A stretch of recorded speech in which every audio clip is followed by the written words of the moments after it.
But one of the things that the profile pulls out is the attitude towards excuse making.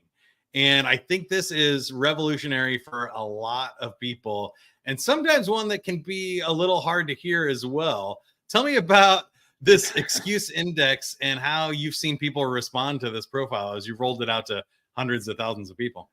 Well, as human beings, we make excuses every day. We sometimes make excuses about making excuses. So that's just part of a human condition.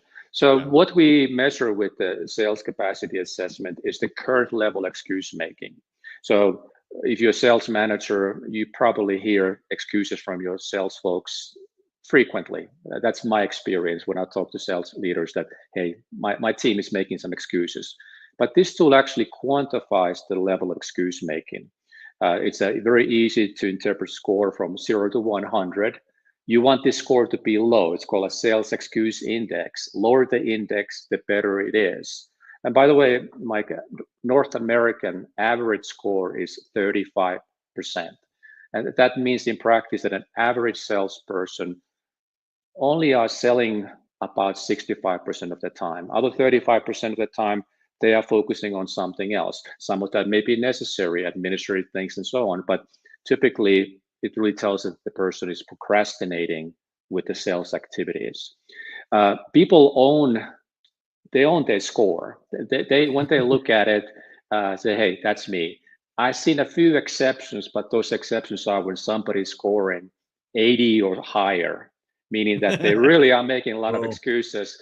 And I think that's more of a habit that they have. They tend to make excuses probably about everything in their life, including the excuse index score. I love that particular measurement, because if they're high on excuse making, they're going to use that something's wrong with the test as an excuse. They're not going to accept the results, so it becomes very ironic and meta very quickly. That is very rare. I think I can less than 5 cases that I remember somebody saying, I don't know if that's me. Typically people kind of smile and say, yeah, you got me. That is who I am, and I need to work on that. And that's really what we try to do. And you can also then create team reports, so you can kind of see as a sales leader, hey, where are my team in terms of excuse making? You can look at one report and say, hey, these are the folks that are really focusing on sales activities. These other ones, maybe I need to kind of hold them accountable a little bit more, make sure that we get those scores down as we go forward.